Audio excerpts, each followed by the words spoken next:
একবার তুমি ভালোবাসতে চেষ্টা করো, দেখবে নদীর ভেতরে মাছের বুক থেকে পাথর ঝরে পড়ছে। পাথর, পাথর, পাথর আর নদীর সমুদ্রের জল। নীল পাথর লাল হচ্ছে, লাল পাথর নীল। একবার তুমি ভালোবাসতে চেষ্টা করো, বুকের ভেতরে কিছু পাথর থাকা ভালো। ধ্বনি দিলে প্রতিধ্বনি পাওয়া যায়।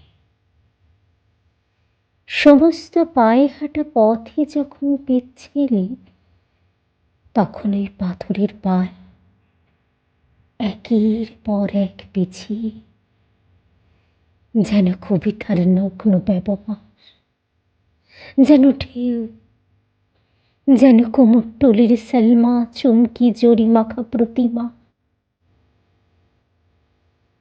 বহুদূর হেমন্তের পাশুটে নক্ষত্রের দরজা পর্যন্ত দেখে আসতে পারি।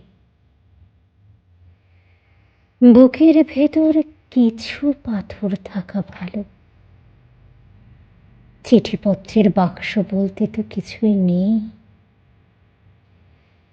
পাথরের ফাঁক ফোকরে রেখে এলে কাজ হাসিল।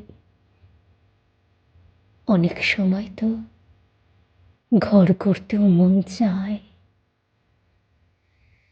মাছের বুকের পাথর ক্রমেই আমাদের বুকে এসে জায়গা করে নিচ্ছে।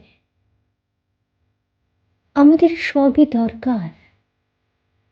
আমরা ঘর বাড়ি করব, সভ্যতার একটা স্থায়ী স্তম্ভ তুলে ধরব। রূপলি মাছ পাথর ঝরাতে ঝরাতে চলে গেলে